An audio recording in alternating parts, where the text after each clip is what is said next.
Hai sahabat Bawaslu, dimanapun Anda berada, semoga selalu dalam keadaan sehat, diberikan kemudahan dan kelancaran rezeki. Pada kesempatan kali ini, kami akan mengupas terkait dengan buku saku pengawas TPS dalam pemilihan gubernur dan wakil gubernur, pemilihan bupati dan wakil bupati tahun 2020. Buku ini disusun oleh Bawaslu, Badan Pengawas Pemilu Republik Indonesia. Bagaimana rangkumannya? Mari kita saksikan bersama-sama. Tugas, wewenang, dan kewajiban pengawas TPS pada pemilihan gubernur dan wakil gubernur, bupati dan wakil bupati, serta wali kota dan wakil wali kota tahun 2020. Ketua Bawaslu RI, Bapak Aban, dalam sambutannya menyampaikan, pada saat penyusunan buku ini sedang dilakukan pembahasan rancangan perubahan peraturan KPU yang mengatur tentang pemungutan suara dan perhitungan suara di TPS serta rekapitulasi hasil penghitungan perolehan suara.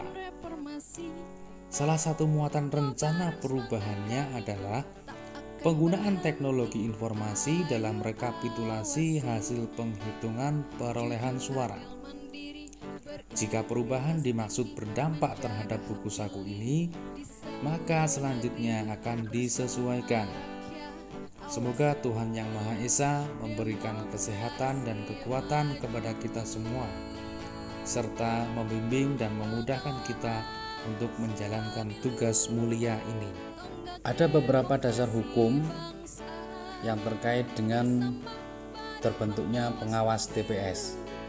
Di antaranya Peraturan Komisi Pemilihan Umum Nomor 8 Tahun 2018, kemudian Peraturan KPU Nomor 5 Tahun 2020, ada lagi Peraturan Komisi Pemilihan Umum Nomor 6 Tahun 2020 tentang pelaksanaan pemilihan gubernur dan wakil gubernur, bupati dan wakil bupati, dan atau wali kota dan wakil wali kota serentak lanjutan dalam kondisi bencana non-alam Coronavirus Disease 2019 atau COVID-19 sebagaimana 2 kali diubah, terakhir dengan Peraturan Komisi Pemilihan Umum Republik Indonesia Nomor 13 Tahun 2020 tentang perubahan kedua atas Peraturan Komisi Pemilihan Umum Nomor 6 Tahun 2020 tentang pelaksanaan pemilihan gubernur dan wakil gubernur, bupati dan wakil bupati, dan atau wali kota dan wakil wali kota serentak lanjutan dalam kondisi bencana alam COVID-19. Tugas dan kewajiban pengawas TPS. 1. Mengawasi persiapan pemungutan dan penghitungan suara. 2. Mengawasi pelaksanaan pemungutan suara. 3. Mengawasi persiapan penghitungan suara. 4. Mengawasi pelaksanaan penghitungan suara. 5. Menyampaikan keberatan dalam hal ditemukannya dugaan pelanggaran, kesalahan, atau penyimpangan administrasi pemungutan dan penghitungan suara. 6.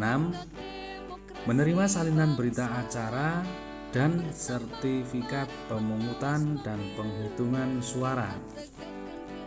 Ada beberapa kewajiban yang harus Anda ketahui sebagai pengawas TPS.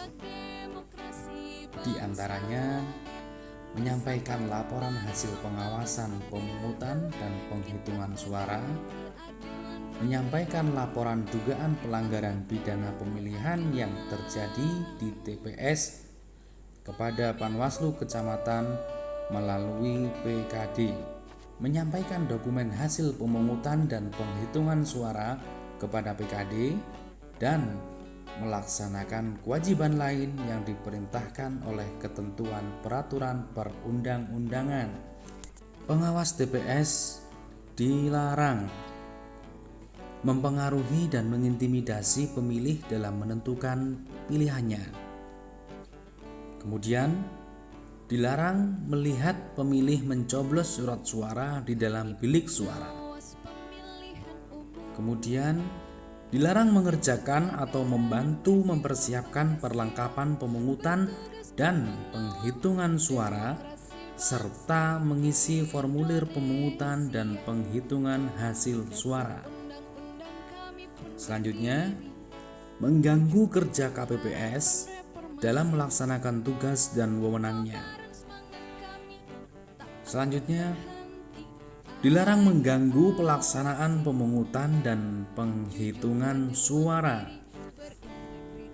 Kode etik penyelenggara pemilu.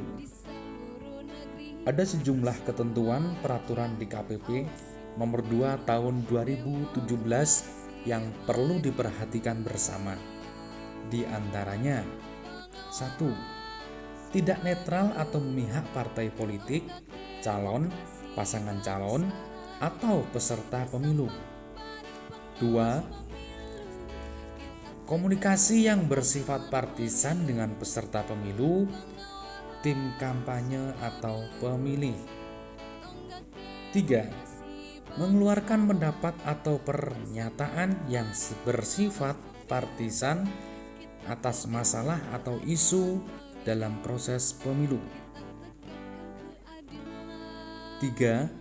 Mengeluarkan pendapat atau pernyataan yang bersifat partisan atas masalah atau isu dalam proses pemilu. 4. Memakai, membawa, atau mengenakan simbol, lambang, atau atribut yang secara jelas menunjukkan sikap partisan pada peserta pemilu. 5. Menerima pemberian dalam bentuk apapun dari peserta pemilu, calon peserta pemilu, perusahaan atau individu yang dapat menimbulkan keuntungan dari keputusan lembaga penyelenggara pemilu. 6. Menerima uang, barang, jasa, janji, atau pemberian lainnya dalam kegiatan tertentu secara langsung maupun tidak langsung dari peserta pemilu. 7. Memberitahukan pilihan politiknya secara terbuka dan menanyakan pilihan politik orang lain. Tujuan dari adanya kode etik penyelenggara untuk menjaga kemandirian, integritas, kehormatan, dan kredibilitas penyelenggara pemilu. Pengawas pemilu dinyatakan bersalah menurut DKPP apabila melakukan hal-hal berikut: tidak melaksanakan tugas dan tanggung jawabnya secara profesional. Kemudian, pembiaran atas tindakan melanggar hukum yang dilakukan KPU. Kemudian, tidak cermat dan tidak adil dalam pengawasan, verifikasi administrasi terhadap pasangan calon. Selanjutnya, tidak memelihara dan menjaga kehormatan lembaga penyelenggara pemilu. Kemudian, tidak menjaga kerahasiaan yang dipercayakan kepadanya, termasuk hasil rapat yang dinyatakan rahasia sampai batas waktu yang ditentukan. Selanjutnya, bertindak tidak netral dan memihak kepada partai politik, calon, peserta pemilu, dan berpendapat yang bersifat partisan atas masalah yang terjadi dalam pemilu. Selanjutnya, bertindak tidak secara transparan dan akuntabel, serta melakukan tindakan tidak sesuai dengan aturan. Bagaimana sahabat Bawaslu semuanya? Sudah bisa memahami buku saku pengawas TPS ini? Apabila ada yang belum bisa Anda pahami atau ada yang ingin ditanyakan bisa menulis di kolom komentar yang ada di bawah. Pertanyaannya bagaimana, kemudian ingin dikupas terkait apa, itu nanti akan kami ulas kembali jika ada yang sekiranya belum masuk di dalam buku saku ini. Maka dari itu silahkan bisa memberikan masukan dan bisa memberikan komentar yang ada di kolom komentar yang ada di bawah ini. Semoga video ini dapat bermanfaat untuk kita semuanya, sehingga kita semuanya dapat menjalankan tugas dengan sebaik-baiknya. Semoga semuanya diberikan kelancaran. Semoga semua jajaran pengawas yang ada di Indonesia ini semua terbebas dari virus COVID-19. Sampai ketemu di video tutorial yang lainnya. Sampai ketemu di lain kesempatan.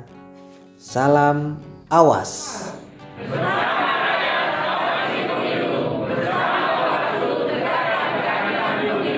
Bawaslu kita bisa. Bawaslu kita bisa. Bawaslu kita bisa.